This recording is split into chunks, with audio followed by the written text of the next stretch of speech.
omuntu yenna asobola okusaba essaala mu ddiini ye amusabire. Omuntu yenna asobola okusabira Bryan White essaala amusabire.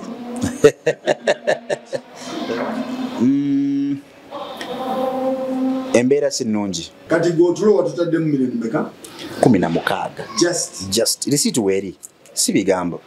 Ate wano tosobola genda wali nti mbadde mu nkole receipt ey'ekifere. Genda ku Google. Ekisajja kufa pressure. Kati mugambe sente zaakole UK zaali mu kusolooza alyoka ajjeko e Uganda.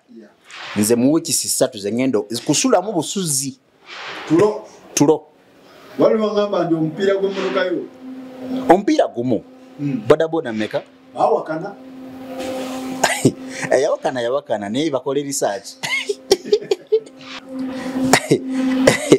Boogera abe abasajja be naggambyeko.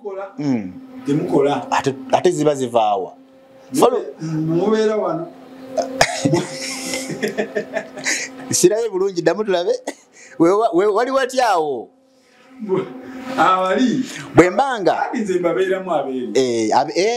Wa. Otambudde nnyo. Ate toyogera ku America bafu nnyo. Bwembanga wano. Wasobola okumpa sente n'ensula wano for 16 million in 3 weeks. Nja kugira nkolawo. The boys akatunkalya. Abantu bagala olye ku sente yo. Tebagala ndye ku sente yange. Bagambe ki yagwamu biki kakati. No ekyokugwamu kyo baze bakyogera. Baze bakyogera. Ebbanga ddene. Baze bakyogera ebbanga ddene. Falo kunzijukira some years back nakugamba nti enju yange eri mu process. Tennatuuka kugwa nga wenjagala. Sinze musuyo nnyo asobola okugaa nti buli December nze. For example, wano ngenda weerawo for 3 weeks. Nasasudde milioni 16. Receipt weeri nja gikulaga. Bino si bya bigambo.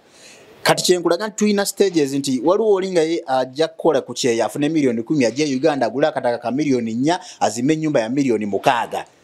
Beba abantu bajja okulaba ng'osuze ekabira ajja kwogerere. Oba kitegeera? Ngenda kulaga ku simu. Okitegeera? Enyumba yange. Don't miss this international conference on healthcare and social work. And the theme this time is health in a social perspective. International delegate will pay $400 Canadian and local delegate will pay $300 Canadian. It will take place at Ontario Science Centre, 770 Don Mills Road, North York, ON, M3CU IT3 from 21st to 22nd June 2024. This conference doesn't discriminate. We call upon thinkers, human resource managers, artists, all social workers, the healthcare sector, doctors, nurses, caregivers, RPNs, ARNs, PSWs, all counselors, and all social workers. It's an international conference on healthcare and social work. For more details, call +1647 702 2922 or +437 288 9862. Powered by Nightingale Initiative for Global Health, Street Haven, Brookside Staffing Agency, M&G Media, Ontario Science Centre, Nightingale Holdings Limited, and organized by Global Events Canada and Nightingale Initiative for Global Health. Mugamba mutya abaganda baffe mwonna muwanga yokubeera nga mutufuna bulungi. Nze Sakoti Faro era nga ndi wano ne Meddie empologoma ya diaspora. Empologoma ya Sudi ya diaspora. Empologoma ya diaspora muzima. Teri agambayo. BECKSUE awulira ebintu ebyo. Ayomba. BECKSUE yaliwo. BECKSUE era ndani. Abo nabo teboogera naawe. Abo nabo teboogera. Nze omuntu bwe bayita empologoma. Empologoma katugeze webeera mu Kisaka eky'e Kampala. Eba esobola otutuukako enaakulabye, neegendako ekansanga, neegendako emunyonyo. For example, nekati empologoma tesobola kubanga ebeera for example Bukoto. Nogamba nti oli empologoma. Esi empologoma. Kati BECKSUE ali ki? Ndoza ze empisi ezijja zingoberera. Lina muganda wange bamuyita DJ Benazo mu USA. Yeye wayo nagamba yajja kubeera empisi. Ye empisi. Tumiddeko Benazo yes. Yakkiriza nagamba anze kambeera empisi. Ze empisi omanyi empisi zibeera nnyingi. Kati empologoma wekulembera zo ziba zirowooza n'empologoma kasitekuta nge eweereza ku mpisi. Kati beba BECKSUE bamwabo bani kati BECKSUE lwaki omuyita mpisi kiki basobola kujja Kampala kujonga kiki oba kyekyo ngambe luli nti bw'obanga weyita mpologoma nga tosobola genda kuyiggirako kansanga nga gwe eva obeera for example katika mu mpiji ezo mpisi ze katika mu gwegamba bweziwulira nti empologoma yayingidde empologoma weeri mu kibira zisoka ne zeekweka kuba oluusi empologoma eriramu n'empisi yokitegeera naye nga empologoma mweri nnyo terya muddo atasobola kulya muddo kyekiriwo Faruku obaddeko Dubai awo Bryan White ali kuki kuba naye bagamba ali Dubai mbaddeyo era gye mbeera oluusi because nga wenga nti ndi mpologoma njigira buli wamu so nina companies nali zigulawo Dubai so mbeerayo nnyo ne South Africa bwentyo so saafuna mukisa gusinkana Bryan White mulaba bulabi era ku Facebook okuva lwe yayingira Dubai simanyi oba abeera mu hoteli ziri eze bayitayo batye ye Deira ayinza okubabeera mu hoteli ze Deira kubanga talabika okitegeera hoteli ze Deira ze zino nga bwolaba zitonninnyira zosobola okusasula omwaka ne weebaka naye nga ne ssente zikulumye okitegeera nzikira nayogera some years back ne ngamba time will tell bwe yayingirawo n'atandika tuyita amannya omanya amannya ge batuyita ffe abaveeyo wansi yayingirawo ssebo n'obusente bwe yali abugyeewa yeefudde mbw ava Italy baliro nagenda Italy nga njagala kulaba omusajja gwayogerako gyali n'atuyita amannya naye ngamba abantu time will tell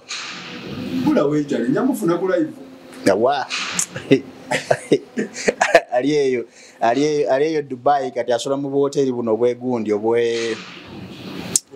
obweddeira omanyi Deira waliyo hotels nga bw'osasula n'emitwalo 10 weebaka Deira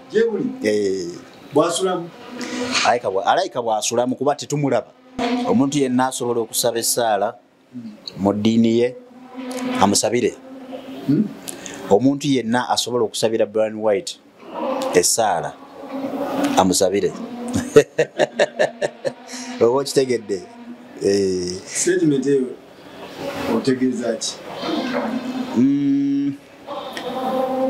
embeera si nnungi embeera ye si nnungi kuba Bryan White wabanga ali mu Dubai nga ne hotel omwasula teri agimanyi bwefaanana teniwabeerawo question mark so ye kenyini yamanyi nga ye ebizibu ebyamutwala Dubai okuba ntasobola kudda na Uganda n'asigala nga ataasuubiza abantu nti bannaye nkomawo olunaku bwe ruti n'ateeka zi press conference ate kenyini n'azeesalizaamu olaba nti waliwo ekikyamu security ye Kampala ekintu kyalina ebbungu mulingi security ye Kampala nga temala security gye yali asabye bagamba yali temala kusinziira ku kibangirizi kololo yali atadde kugamba oyagala kuŋŋamba nti Bryan White munene nnyo okusinga Kenzo kuba Kenzo yateekawo festival ate festival security neba nti yamala bulungi abantu ne beeyagala kati oyagala kuŋŋamba nti Bryan White abantu abali bagenda okugenda kololo basinga baali ku festival ya Eddie Kenzo oli asetinga ebintu ate kenyini yeekubajje ye security ye police mu events ze ye security ye yewandiikira ebbaluwa ezisazaamu events ze kati wano yavuddeyo kenyini ye n'agamba omwana nti omwana aveeyo ayogere nti yamwewolako emitwalo 3 ate luvannyuma nyo wayite ennaku 2 omwana mbw ate ono kojja wange kwegamba olabire ddala nti ye kenyini yeekuba emigga ate n'akaaba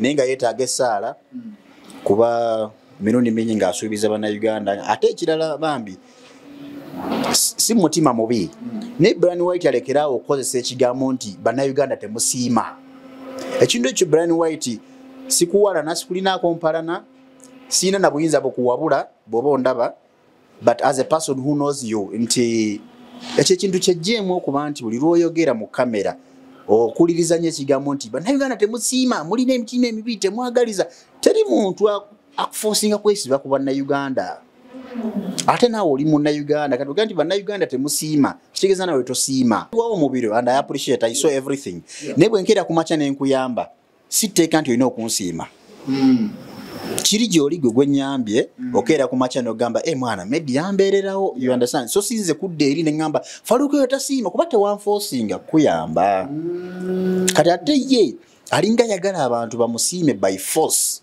era bw'omulaba ng'ayogera ali bita nnyo bannayuganda temusiima mulina emitima emibi z'abantu nabavaako teri akuforcinga kubeera ku bantu kyali wange oba kitegeera so kati mwenga mabambu tubamusoka game ene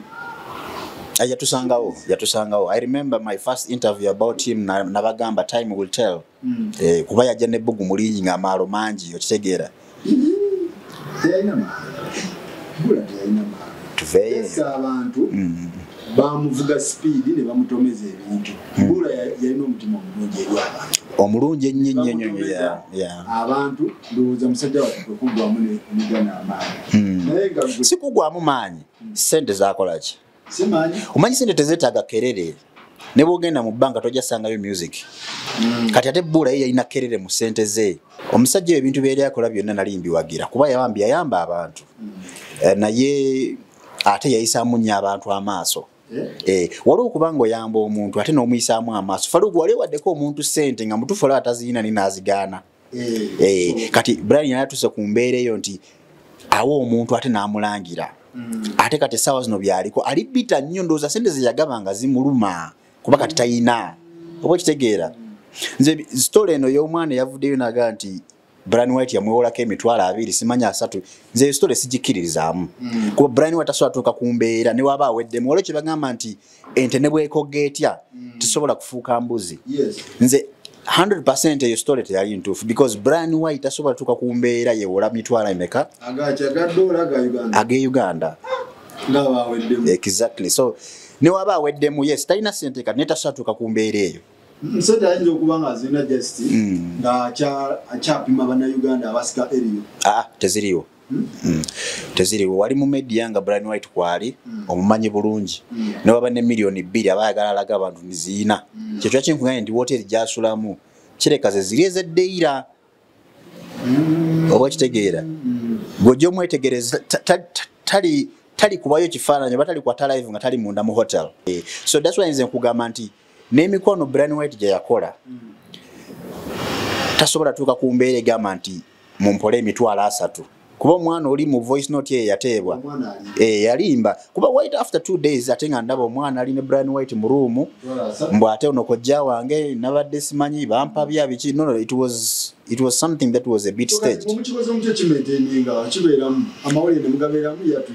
asikubeera mu mawulire Faluuko mwe bannamawulire mwe mutunoonya kuba tuba weetuli kati ate bwe tuba weetuli nga tunoonya sente nazo weziba weziri ojjako mu mawulire abantu obalaga nti bannaye ekintu kya ddala okitegeera kati ate ne bannamawulire jjukira ffe tuli mu showbiz business bannaye ffe tweraga gwe kiyisa obubi gw'omanyi ffe tweraga nze Faluuko sikiriza mu kubanga ninawo akawogo ate nembeera humble ekyo tekiriyo wakawogo nkalira mu kamera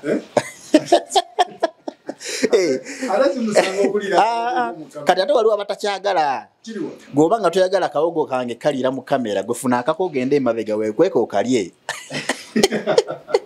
boy akawogo kawomba gozanya n'okuzanya akawogo kawooma ak'omu kamera kubanga jjukira tulina life gye twalimu Faluuko nti embeera weba yakyukamu Faluuko ogenza otuuka wano we nali nkolera 2006-2007 naye otuukidde wano mbadde nva mu tennis wali kuzanya tennis n'abaana my kids are playing tennis yes babali wali bawuga ozobalaba kati ekyo kikulaga nti life yakyukamu life si kukyukamu nti olw'okuba ojja genda out n'emikwano gyo osunda omwenge but life eyina okyuka kugwe kennyini ne famire yo chokola nze kyenkola right now nti abaana bali mu pool tennis tazanyibwa gwe wano ani gw'omanya ina omwana azanya tennis nga Munnayuganda mwebali bangi Bannayuganda abazanya naye njagala ompeeyo omuntu nti gundi abaana be bazanya tennis sente zokka ezisasulwa ku tennis court membership ya wano yokka so nze ekyo omuntu alaba bulabi nti abaana ba gundi basomera wa abaana ba gundi bazanyira wa bakola ki kati eno holiday abaana basinga bali mu kulima miwogo not in a bad way abaana basinga bali mu nimero bali mu muwogo abaana b'abandi abalala bali eyo bazanyira mu nfuufu ovuki tusaba Katonda n'abo abaana embeera ekyuke okuba ffenna twaveeyo wansi naye abaana bali mu nze kyensooka okukola nga naakatuuka e Uganda kulaba famire eyimiridde etya abaana balina okulya ku kyendidde nga sinatandika kulaba mikwano gyange kitegere so family is first abaana bali happy era n'abo abalina abaana abatali happy tusaba Katonda bakwatireko basobole okuba nti bakyusa ku mbeera naye anziza Faluku eyo trademark nze bwe buli kyakumakya Faluku nga sisobola genda mu gym nga I can't afford going to the gym ojja kumanya empologometanisi oli omuddo nti eri omuddo nga we nagiraba Dubai saa kushera todo waggulu myaka emeka emabega no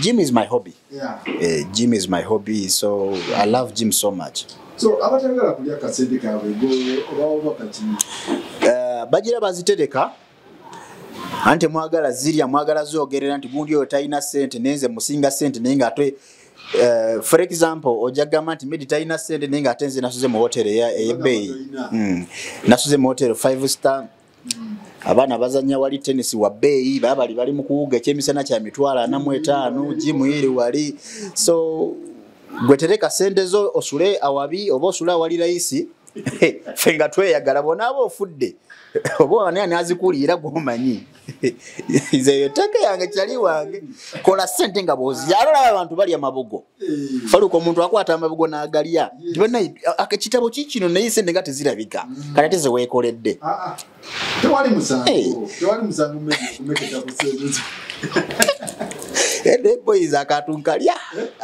abantu bagala olye kusente tebagala ndye kusente yange bagambe ki yagwamu biki kakati no ekyokugwamu kyo baze bakyogera ebbanga ddene baze bakyogera ebbanga ddene Faluku nzijukira some years back nakugamba nti enju yange eri mu process tennatuuka kuggwa nga wenjagala sinze musuyo nnyo asobola nti buli December nze for example wano ngenda weerawo for 3 weeks nasasudde $16,000 receipt weeri njagikulaga bino si bya bigambo kati kyenkulaga nti tulina stages nti waliwo olinga ye ajja kukola ku kyeya afune $10,000 ajja Uganda agula akataka ka $4,000,000 azime ennyumba ya $6,000,000 beba abantu bajja okulaba ng'osuze ekabira ajja kwogerere oba kitegeera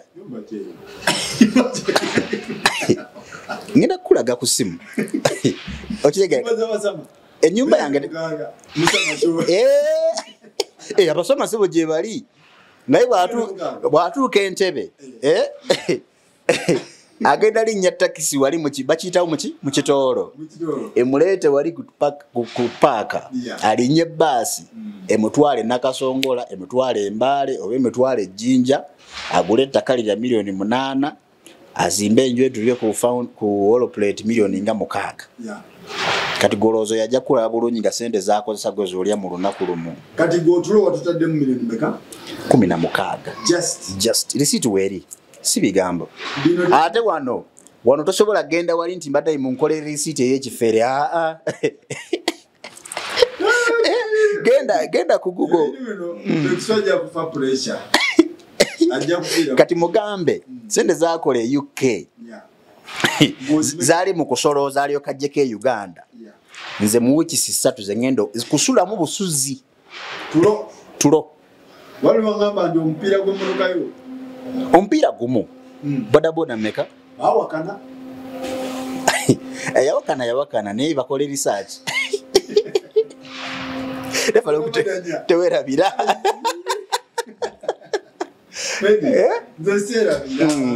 Ne yali inspiration chali wange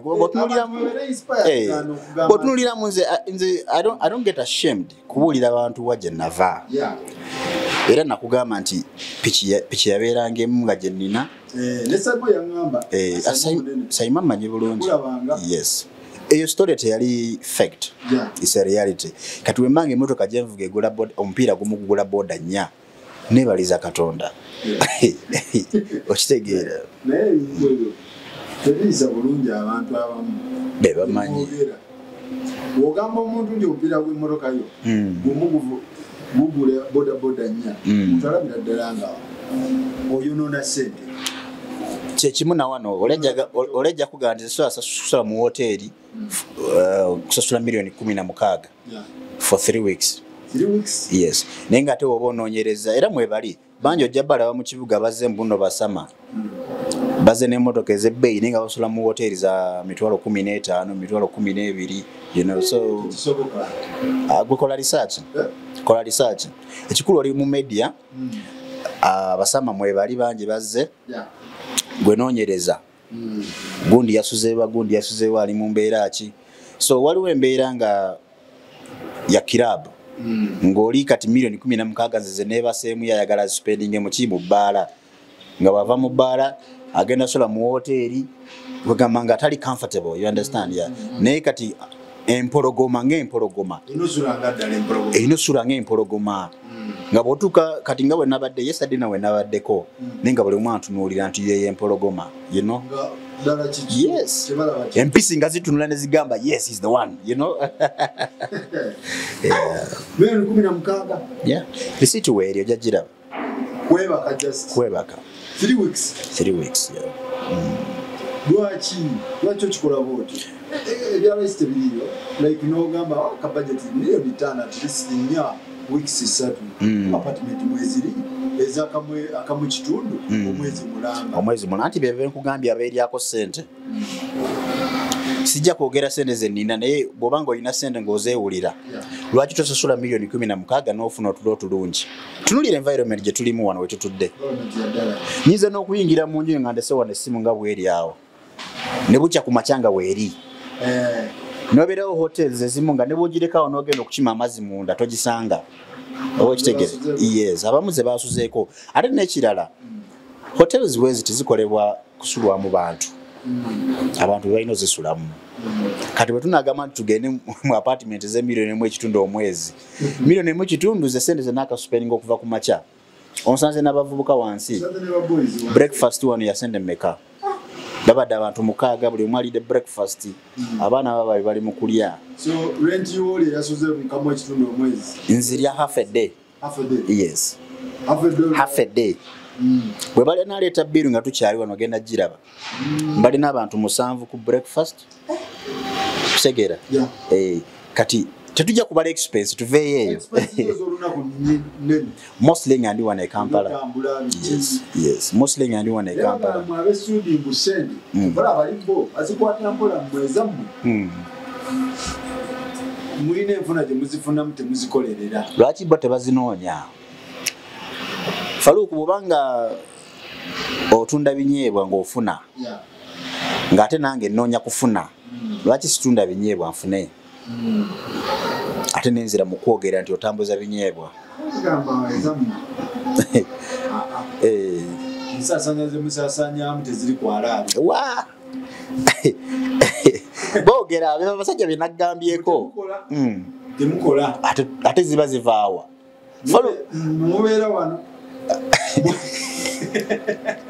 sirabe bulungi ddamu tulabe wali wati awo awali bwembanga nze mbabeeramu otambudde nnyo ate toyogera ku America bafu nnyo abo bafuuka basamaavu si basama omuntu kati tunula mbadde nkyakugamba bwembanga wano wabanga wano woyogedde nga wewampa ssente zisobola okuba nti ndi bwenti my friend njakkanyaawo abaana ba wansi wali wano wabanga wasobola okuba nga wanfaananya wewati nga nsobola osula mu kifo bwe kiti my friend era bwe nzirayo ngenda kkanya wano bwe wabanga wenkola kuba kye twagala the end of the day good life. Biki be babogerako abeeyo wansi kuba abantu ensi endala tezitegeera bantu ba wansi eyo mulina ssente naye tebeekakasa ssente no ekintu ekisinga okuyisa obubi okugulawo showbiz n'atiisa nnyo no si kutiisa nnyo kati ssente nga bwe nkugenda ssente zingenda spendinga just kutulo omuntu ali mu America alina ozikolera emirimu egi okuba nti asobola okuzifuna mu mwaka ogwo oba kitegeera oba mu myezi 6 kale sijja kuba nnyo omuntu ali mu America okuba nti akutte milioni 16 nga zitudde wali teziriko biiri yonna alina okukola emirimu egi ng'akola ku makya n'olweggulo oba akola emisana n'ekiro wali mu America abantu bakola emirimu ebiri nimbye sebo no nziramu nkimanyi gwambuuza ebibuuzo naye naye kankubuuzeyo ekibuuzo obadde mu America wamalayo kumpi emyezi ng'ebiri walaba abantu engeri gye bakolamu emirimu gyabwe sigenda kukuba ani naye okukwata milioni 16 nti zitudde wali tabanjibwa talina biiri nti aziryeko alina okuba nga alina emirimu 3 balesa 2 akola ekiro paka ku makya paka saa 6 9 paka 5 ez'ekiro 6 paka ku makya gye mirimu egi okumala emyezi 6 kati mwana alaba nti sente zaali mukolera emirimu 3 ze nsasula mutulo goloza ajja kunjogerera bulungi mpozi ng'oyogera nsi ndala America gijjeeko andi ekisinga bayisa obubi abo abali mu America n'ensi endala tebabategeera bo bamanyi tuli mu Africa of which yes tuli mu Africa it's called South Africa naye sente ze tufuna nerefu gye tulivinga faluko javalo ogende wamwe mukono osanga omwana alima ebikajjo nga teyajja Kampala ng'ali bulungi okusinga ogenda gamba wa era ojja teekawo ensonga kyekyo kibo engeri gye bali mu first world country balowooza nti mu Africa teri sente kyekyo kiba tuteekako bino kuba bamanyi tuli bafirika the source of income economic activity single baletera wano wabanga waliwo sente zisobola okuba nti zikyusa obulamu nja kubawo nnyo bategeera nfuna yammwe kuba abasinga beemulugunya buli kimu bibiri buli woleeta omuntu we South Africa omwitaviira bagamba olina be waleeta luli nga bakutte ebimotoka we ebikaddekadde enfaluuku n'Abamerika bomwana olina Abamerika baba bagenda bagetageta ebimotoka ebikadde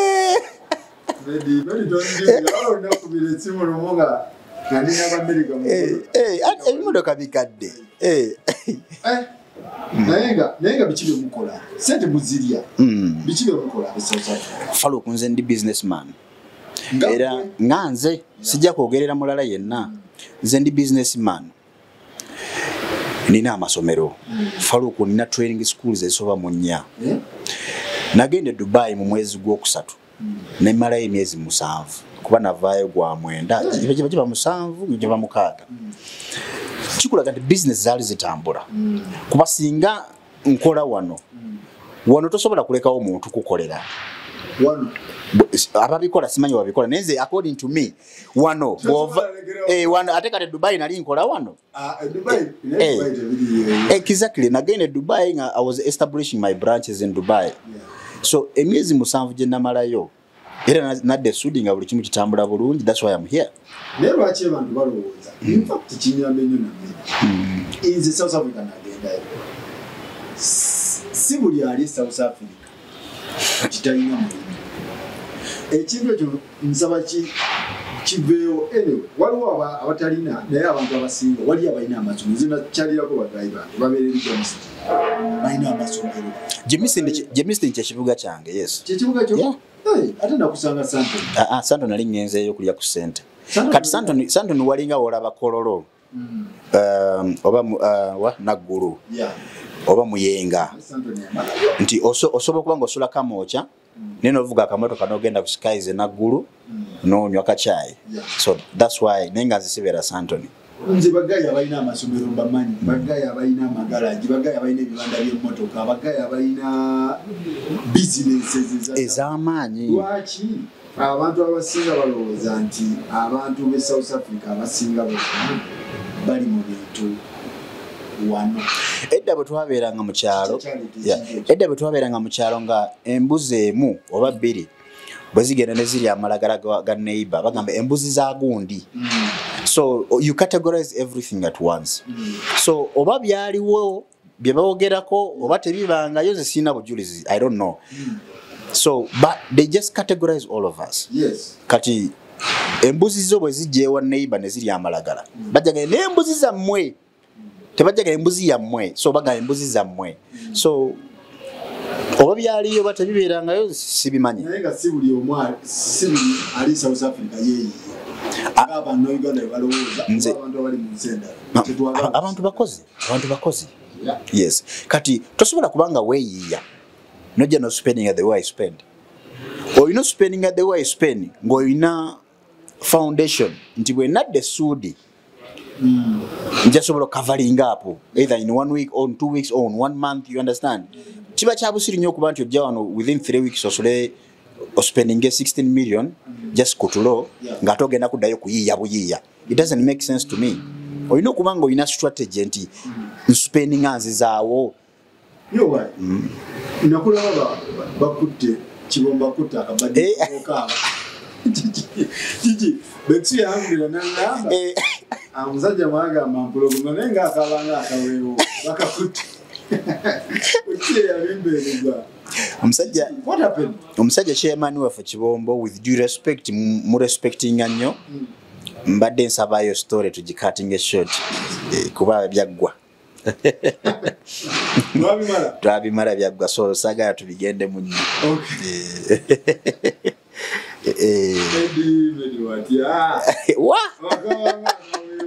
Okay. So South Africa ali ajame. South Africa ali bulungi. Lwakuba tufunamu zi challenges. Twinamu ku bantu we don't respect each other. That's all about ezalawo lingi nnyo wansaawo. Muntu agenda n'agulayo ka benzi naye n'alowooza nti atuuse okwambala engato z'oyambala okuba ovuga benzi. Omuntu agenda ova eno ng'akuwa respect bw'atuuka n'alaba nti naye aba asobola okuba ssente gye ziri nti atuuse South Africa naye asobola okugula benzi n'addaku kuyisaamu amaaso. So tetulina bumu wansaawo of which yes. Ate we yabeererawo ekibiina kye baami nga bamuwulirizaamu. Everyone respected that guy. So tetulina bumu obwo tetulina muntu gwe tugamba nti kati oyo Faruku bw'aboggola tusirike. Yes, nze empologoma ya diaspora si South Africa yokka naye sisobola kuboggola ne bawulira, you know. So twetaaga obumu obwo. Tulina obukiiko, tulina ba chairman b'ebitundu, tulina ba chairman ba president baffe bana Uganda. Naye tetulina bumu nti respect omuntu okuwa omuntu ekitiibwa. In general. Yes. So ne mu showbiz muno, mu showbiz mo batuwa respect. Waliwo ebintu bye tukola Faruku nga si bya bulijjo. Showbiz bakuwa? Si kumpa. Waliwo be bawa. Nenga mu showbiz my friend. Katani akute fulaga. Eyaki. Showbiz. Kuba Ivan we yava. Otudde nani? Otudde nani? Ate njafuna omulala mpe South Africa ngamenza abakwasa. Mubuuze yasuzudde sente mmeka? Omwaka guno yakakola holidays mmeka? Okitegeera. Sibe bana abajja osolooza sente okuva January atuuke mu December ina akasente ke ajje wana agamba abantu nti banna nze njoga. No. Olina okujoga month to month, year to year. You understand? Chenkola. Nkuwadde example. Omuntu agende Dubai n'amalayo weeks 2. Najja n'akaaba banne Dubai eri expensive, Dubai ya bay. Nali Dubai emyezi 6 nga sikola nga ne mu ku strategizinga. Just. Miezi 6 nga hotel gye nsolamu it was a 5-star hotel. Yes. 5-star hotel. Genda ku socials zango ojajira ba hotel. Si bano ba Bryan abasula eri eddeira n'agamba abantu ndi Dubai akwata ka kamera n'akatega bangamba akwata iPhone 7 akwata kamera n'agitega nga ali mu hotel ne yenyigiriza bwa no 7 yagwako ne anti ekyakola Jaliko. So wagende Dubai 6 months. Nagenda mwezi gwa 3. Kitegeera. Navayo mwezi gwa 9. Ng'oli onywa. Nga ndya nnyo neba kangenda mu gym kuba kye kintu ekikulu kyesinga okwagala. South Africa n'oginyuka. No. Jembeera, that's my best. naye Jesse wali genze nali ngenze ku strategizing era business zitambula kati ze nali ngenze okukola yes kati kyenkubuuliza luli bw'ogamba nti South Africa tuli wano kati lwaki nali nzire Dubai kati Dubai waliyo wano oba naye waliyo simanyi kireka Dubai naye yatandika wano kwogo bw'okyogera bwe bangamba abantu nze wenagere South Africa sabira abantu boogera gwe nalabako ng'abikola kati gwe for example tunuli omubiri gwe nnina wali osanzeyo omuntu wa wano ng'afaanana nganze osobola ogendako ku bajjajja n'ogamba naye ngenda wa musawo okunsawula n'omusanga afaanana nganze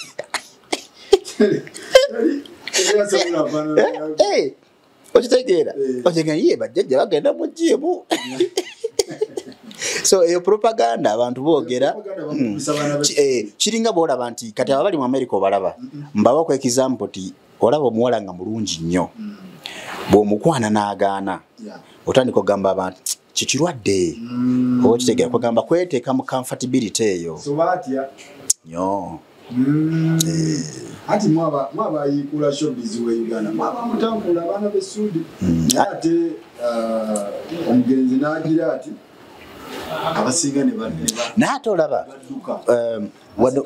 wadde omugenzi yavaawo rest in peace with respect singa tuba nga tulina obumu nga bwe nkuganye nti coordination ne tuba nga tukwatagana ate tusobola kikuba nnyo n'okusinga naye tetulina bumu obwo nti tokaita nakasente gamba mukyaziina sente mukyazi aya so sitegeza abaana b'essudi sente si problem kukwatagana kukyagana abaana b'essudi balina sente I say it in the camera abaana b'essudi balina sente living a good life naye tetulina bumu kyokka singa tuba n'obumu kubajjukira nerikiganga nayo yalina obumu nti yalina empaji zaayo nga bakwatagana ate nga bonna balina okitegeera so abaana essaawa zino tulina naye tetulina obumu obwo obwawamu nti ezalawo lingi nze nina notunulira n'abamu nogana naye oba okitegeera naye ng'era baba balina balina so sente South Africa kuba abasinga bali bamanya kasente kala kakagwamu ekyo tekibangayo December abasinga tebakyajja sente jezi sente mpitirivu nnyo just obumu buno nti tukwataganye faluku tukwatagane kati tugenda Uganda tukwatagane tukole bwe tuti okitegeera tetunabubeera nabo mu kamera nsaba mu kamera nti tuleme kutta kitiibwa kye tulina ffe abasama bave South Africa gwe wena ndaba ng'oli South Africa okimanyi bulungi sente tuziina mukimanyi bulungi sente tuzikola ate tuzifuna ezakabi empitirivu eno message egenda eriyo yenna ali South Africa sente tulina naye tetulina bumu tulina okukwatagana tujjewo ezzalawo bwe tujjawo ezzalawo tugenda kuba ekintu kino bubi nnyo sigamba nti tukolerera showbiz no naye showbiz yeetaagisa somewhere somehow kuba tukola sente kweyagala bakyali bange naye bwe tujjawo ezzalawo eryo my friend tujja kikuba ate bubi nnyo okitegeera naye obuzibu bwe buli nti bwe nkwatamu n'oli n'akwatamu ate buli mwalowooza wakabi nnyo oba okitegeera whereby faluku bw'okwatamu nange nenkwatamu ne tugatta ate kiba kya tabu nnyo so showbiz olina kukola nnyo showbiz olina kukola nnyo olina kukola nnyo sigamba nti ate okwatemu obuswazi ate ojje mu showbiz no olina okukola nnyo oyingire showbiz ng'omanyi nti olina backup yes tusobola kujja mu showbiz waliwo kye bagamba nti faluku yakuttemu nabeerewo kye bagamba nti faluku alinamu nabeerewo kye bagamba nti faluku alina byanjawulo kati ngenda kuwa kategore olaba bali ya USA be bagamba nti alinamu yakuttemu kati bano bamuyitaani kati bano ba BECKSUE nkimanyi ondaba BECKSUE be bano bagamba nti yakwatamu alinamu kati ate abaana b'essuudi mostly empologoma kanneeyogereko nganze okutuuka mu kategore y'empologoma oba oli mu kategore gye bagaa nti mwana empologoma erina oba kitegeera ekintu ekyo emmotoka eba yaani fali okuleka nkunyumiza esitoola eno olaba omusajja akyasinze no kankusala ekirimi omusajja akyasinze bugagga mu nsi eno bamuyita Elon Musk yalina enju 9 ng'ate alina ne ssente no weewaffe eyo naye jali right now listen yakwata enju mwenda nazitunda teyazitunda ntayina sente yatunda enju mwenda nayongera mu projects ze esawa zino tayina nyumba nenga ate yasinga obugaga mu nsi yonna obategera ekintu ekyo kati gwe okwata ekintu kyo n'okitunda kikyo bakiwandiika wanti Faluku toyina tundanga toyeno aba America tebatunda byabwe anti byaba babisasula mwezi my friend gena mu America onokoleyo omuntu gwomanyi nti yene motoka yagigula cash bintu bya monthly credit card South Africa teri bintu ebyo mugula cash genda bali balasasula vaawo so mbadde nkugamba ababaga ntutunda ebintu omusajja yatunda ebintu atenga bobanga gwe mu twakyasinza obugaga mu nsi yonna buli omu aba looking up to you oba kiraba kati waba yatunda ebintu byonna yatunda enju zonna mwenda n'abanga essaawa zinasula mu container naye ate yasinga obugagga ekyo kikulaga nti bwobanga olina ekintu kyo kitunde erya ssente genda okolezaawo bagamba mubuuka bungi temubuuka semayanja mubuuka ki nigga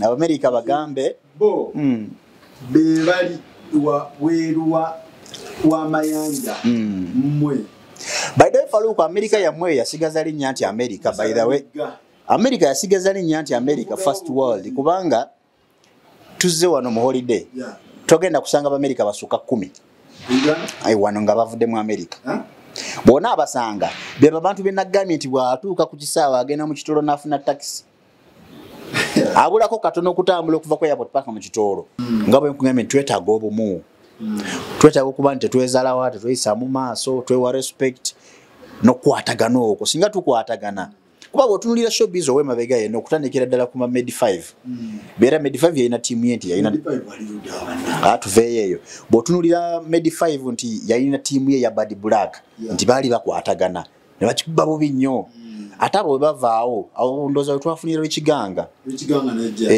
naye wagiraba nti yalina tiimu ngate tiimu yonna masavu oba okitegeera kati Richiganga teyavaawo I think they just went low profile yes kubeera bazina abasigalawo yes kati ate bw'otunulira waliwo ono omusajja ekisajja kino ekiwanvu bakira Don Bahati ekyeyitanga Kibahati Don Bahati bwe yajja yalina tiimu awo baali bagiise money power what abo nabo bajja naye kati nga bwe nti obumu bwagaana kyekyo ekintu kyabwe tekyakwatayo nnyo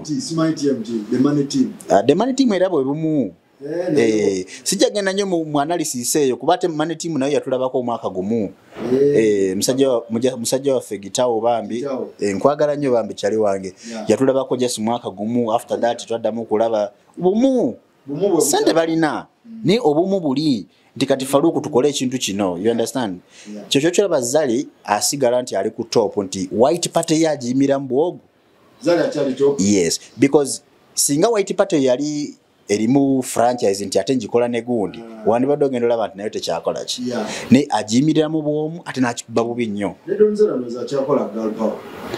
takyakola girl power naye yagitandika yekka naye kyekyo kinga nti oli ali top kubanga ate yakikola yekka bwomu okipikira ku side eyo naye nga Donzera pata zikolera Dubai nazigenda paka siko mbadde saagala tukomparinga bakazi bano ababiri kubanga ate Zali ze step ahead respect kacha alabika ya seizing a fire yajayo naye akyali top kacha ya seizing a fire kati kacha alinga olaba kankuwa example alinga olaba sorry to mention names alinga olaba Mbuga ne Doni Nasa nti they seize the fire oba bakula bukuzi they have money tebagwamu twawula okugwamu n'okudduka mu kintu exactly kati okudduka mu kintu era oba oweddemu according to me naye okusirika oba okyali okusirika tekitegeeza nti mpeddemu okusirika oba oweddemu kati SK Mbuga ali ku ki SK Mbuga azirina jasia ya seizing a fire ya seizing a fire mu showbiz business bwagamba nti tugiddemu kubanga singa aba yadduka abata kyavuga motoka za bay kuba that's showbiz okuvuga motoka za bay that's part of showbiz kati yasizinga kino ekyo gamanti kale sijja genda yenye because we have different ways of showbiz so yasizinga fire but at top so kasha is singa SK ali yagwamu zino ziblabas yandi batatasola kuba brabas enywa mafuta mangi ezi Ferrari zinywa mafuta mangi so abamu babate bago donna satagwanga tasobola that guy is clever bambi okay so oli asobola sizingana oba nakulo oba nagamba era abantu abo nga ba mention inze bonna botunulira back some years back bali mu showbiz ngagenda mu balance spending million 2 million 3 in one night so ogenda okulaba nti kate sawa nali mukola project agala kuwa abantu bewabe milimo so chikulaga nti they just seized the fire from the showbiz business so Meddie 5 night ya season I'm not sure about that Katsa ya season Kasha ya seizing a fire because he's still on top yes okimanyi Farouk sometimes omuntu ayogera ekintu nga tamanyi muntu oli ajja veria kugambe Meddie mo yagwamu nawe talina na zakulya ninga yasembe okwogera nawe emyaka 5 emabega oyo nawe nga yasembe okwogera nawe let's say a year ago jukira fe abakozi ennyo ekinene nnyo omwezi guba gumu 2 3 enembeere bekyuse obo kitegeera I'm giving an example. So, omuntu bwabanga yayogerako nawe like 2 years back. Ayinza okugendera ku ate mulimu abalala ngono yamugambye ono naye najja n'agamba ono naye najja n'agamba ono naye ngono gye kyatandikidde takumanyi. Ng'omuntu akulaba bulabi oluusi akulaba ku social media naye nga tamanyi n'abulamu obutambuza otya ye n'alavina gagundi yaggwamu. So people categorize things sometimes.